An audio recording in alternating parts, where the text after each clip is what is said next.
pequeno eu já sabia que eu amava pescaria.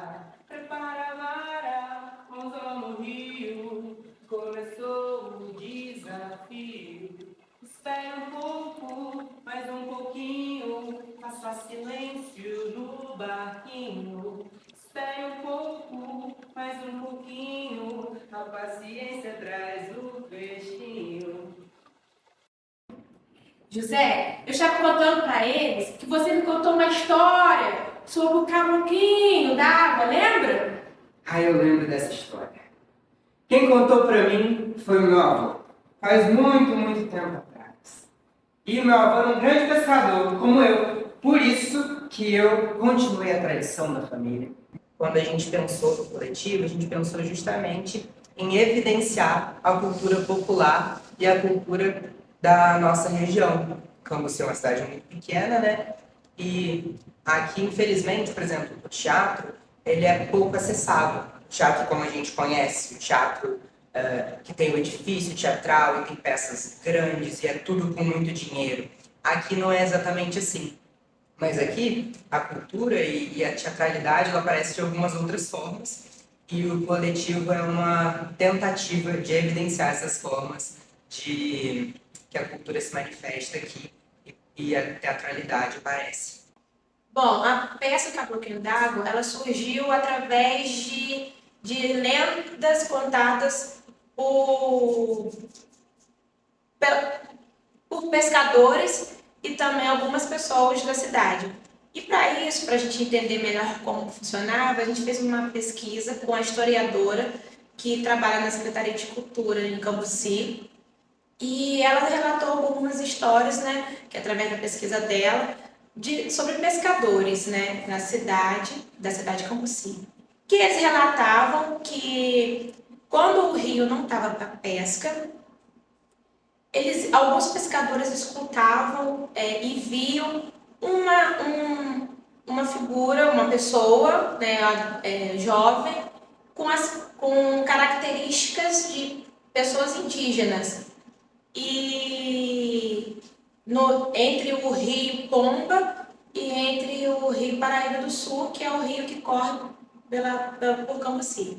E é uma questão muito cultural daqui. Porque, por exemplo, existe essa lenda do caboclinho d'água, o caboclo d'água, em muitas regiões do Brasil. Mas essa figura é vista como um homem meio peixe, quase que uma entidade, enquanto aqui em Cambuci, nessa região, tem essa coisa que é bem diferente desses outros lugares. Aqui, essa entidade, essa proteção do rio, ela é vista como a figura de uma pessoa indígena. Então essa também foi uma coisa que a gente achou muito interessante da lenda e que a gente quis ressaltar, essa peculiaridade da riqueza cultural de Cambuci e a relação com a ancestralidade, né? Todo esse território de Cambuci, São Fidélis, Campos, foi habitado por etnias indígenas no passado. E através disso, né, eu e o Rogério tivemos uma ideia para o grupo, nosso coletivo, né, de criar uma peça que tratasse as questões culturais da cidade e assim também que pudesse aproximar o teatro para todos, né? Porque Cambuci é uma cidade, para quem não conhece, de aproximadamente 15 mil habitantes. E quando se trata de questões de teatro, quase não é falado, quase não é visto. Então, a história da peça é a história de uma lavadeira que ela é muito curiosa, e ela tem um amigo, um pescador, e esse pescador ama contar histórias, e aí ele conta para ela a história do caboclinho d'água, que é justamente o que dá nome à peça, e essa história, ela gira em torno de uma figura de um menino indígena que protege o rio. Ele protege o rio, a margem do rio, os peixes. É porque eu fiquei curiosa e você não me falava o que tinha de tão assustador lá, que nem os peixes estariam nadando hoje. Não é questão de susto, Zé, mas sim de respeito. E já foi dito que hoje não é dia para pesca. Mas por quê? Antes da gente começar o ensaio de passar a música, a gente tem que olhar aqui. Eu não sei se você viu, Laís. Laís é a nossa operadora de som. Dá um oi pra ela. Foi. Depois me manda o seu direito de imagem, assinar o contrato. Pra não me processar depois. Eu Eu vou não, ganhar dinheiro. eu não sei se você viu, mas eu mudei a música. Porque tudo precisa ser autoral. O que você achou? Ficou bom. Usa pra outra, se não quiser. Eu vou correr pra contar pra José. José!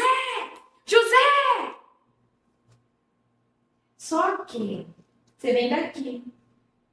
Mas a questão é, a gente vai ter, eu espero, que a gente tenha como se fosse um ciclorama tapando aqui que dá pra passar atrás, porque eu tenho que trocar de roupa. A minha relação com as lendas populares e com a cultura popular, principalmente aqui de Cambuci, começou da minha família, né? A partir da Folia de Reis, que conta a história dos três ex-magos, né? A minha família, por parte de pai, ela é toda foliana. Até os pequenininhos de 5 anos, eles sempre estiveram envolvidos. E eles falam que isso vem desde quando meus tios, meu pai eram pequenininhos também. E hoje em dia isso ainda é muito potente na cidade e também muito potente na minha família, né? E então eu comecei a ter mais gosto pela cultura a partir desse envolvimento com a Folia de Reis. Eu acredito muito nesse lugar do lúdico e nesse lugar da investigação e incentivo à imaginação. A contação de história, ela te dá muitos elementos, mas ela faz com que você crie outros elementos no seu imaginário. E aí você vai compor o seu cenário, você compõe às vezes seu figurino, você compõe às vezes a personalidade dos personagens, porque o contador de história nem sempre ele vai te dar tudo isso, porque eles também não duvidam da capacidade do ouvinte de criar as suas próprias narrativas. Ele está sendo um fio condutor. Então, por muitas vezes, a vestimenta de contador de história é uma vestimenta preta, tradicionalmente muito parecida com as roupas que se usa dentro de uma sala de ensaio para teatro, justamente para que o outro, quem está ouvindo a história, componha junto com o contador de histórias toda essa cenografia, todo esse figurino, esse magético que é a contação de história. Sabe, quando eu tinha 5 anos, eu encontrei uma família nova. Minha vida nunca foi fácil. Tive que estudar e trabalhar. E sempre que eu venho para a beira desse rio, me faz lembrar de todo o meu passado. E foi nesse rio que eu encontrei um amigo, o José. Para a peça, a gente fez uma escolha, por exemplo, de paleta de cores muito interessante. A gente tem o amarelo, o azul e o vermelho como cores principais, cada uma relacionada a um personagem específico. Então, o José, a roupa dele é característica e vai ter o azul em evidência. A Zefa vai ter o amarelo em evidência. O Caboclinho d'Água tem o vermelho em evidência. E tudo isso vai transformando essa narrativa, que é uma lenda, é a cultura oral, ela vai se transformando em materialidade visual. Então, a gente pegou essa lenda, que já é tradicional daqui, do nosso povo, e foi pensando em maneiras de transformar isso em acontecimento, em teatro, em ação.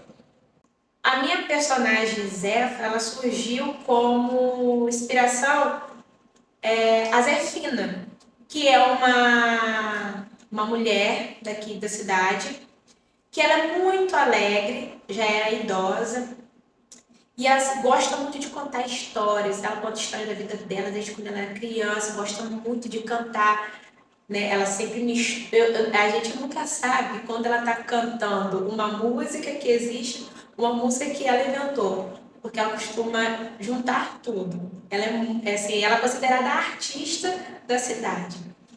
E a meu personagem, ela foi inspirada nela, né? Porque ela a Zefa, ela gosta muito de contar histórias também e gosta de escutar muitas histórias. E a Zefina, o pouco que ela fala sobre a vida dela, ela fala também que ela não teve uma infância fácil, que ela teve que parar de estudar cedo para trabalhar. E a Zefa também tem isso, né? Que ela teve que parar de estudar cedo para trabalhar. E aí, qual figura eu consigo relacionar, propriamente dita, com a contação de história? São as figuras, tradicionalmente, afro-referenciadamente dizendo, conhecidas como griot. Que o que são de griots? Griot é a minha mãe, é a sua avó, é o seu pai, o seu avô, é aquele senhorzinho que fica sentado na beira do rio contando histórias. O pescador é um griot. São figuras que estão em uma determinada comunidade e que as encaram como função de vida, para além do trabalho, mas como função de existência, passar conteúdo, passar saberes de forma oral, na maioria das vezes, contando histórias. Então, às vezes, não é uma história inventada, mas é a história de um parente, às vezes é a história desse próprio griot que ele está tentando passar para o outro um ensinamento de uma outra forma. Então ele consegue construir saberes a partir da contação de histórias. Eles poderiam contar essas histórias de formas muito diferentes, mas eles optaram não por fazer um teatrão clássico, e sim por uma contação de história que guia a narrativa toda do espetáculo, para fazer com que a gente, público, que está assistindo, conseguisse se assemelhar e conseguisse fluir de forma mais tranquila. Porque todo mundo na vida já ouviu alguém contar história. E você sempre vai contar essa mesma história aumentando um ponto. Então, quem conta um conto, aumenta um ponto e a gente fica passando de geração em geração. E eu acho que fazer parte dessa consultoria foi importante, até mesmo para mim, para conseguir passar o pouco que eu sei sobre contação de história para duas pessoas de um coletivo que quer se aprofundar nesse lugar e nesse lugar como forma de construção. Então, não pegaram um produto pronto, não chegaram com uma ideia bem eurocentrada de teatro, e sim com uma ideia mais regional, mais atual e mais deles, de fazer um espetáculo, mas a partir de uma contação de história. Bom, falar sobre elementos teatrais nas culturas populares me faz lembrar até mesmo da minha pesquisa, que foi sobre isso. Eu falo sobre a Folia de Reis e a teatralidade que a gente pode enxergar na Folia de Reis. Para quem não conhece muito bem a Folia de Reis, vou fazer um breve resumo. Ela conta a história dos 3 reis magos que, pela estrela guia, foi guiado até o local onde Jesus nasceu. A Folia de Reis tem um teor religioso, né, com a Igreja Católica. E se tratando das apresentações dos foliões, da Folia de Reis, aqui em Cambuci, a forma que é estruturada lembra muito o teatro de rua, que tem um cortejo, que tem a figura do palhaço que conta os versos, que tem uma narrativa, tem também a preocupação com figurinos,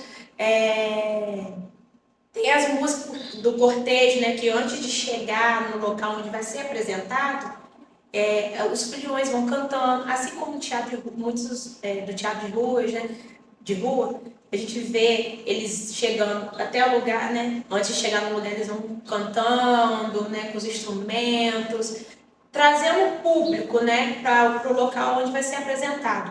Fazer esse paralelo entre a contação de história e como isso se manifesta aqui e buscar essa teatralidade presente nessas coisas, pra gente foi importante como um alívio, tipo, nossa, aqui o teatro que existe talvez não seja esse teatro comercial que existe em outros lugares, mas existe aqui um teatro do ritual, que está muito relacionado com a vivência e o observar a vivência.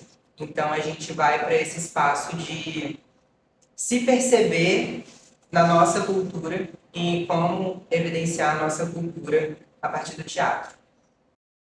Deixa isso pra lá, vem pra cá, venha ver. Agora vou te contar que eu não quero saber. Não quero saber se tijolo é rapadura, que na noite tem a dentadura. Não quero saber quem pisou no pé da pata e quem foi que pisou na barata. Deixa isso pra lá, vem pra cá, venha ver. Agora vou te contar que eu não quero saber.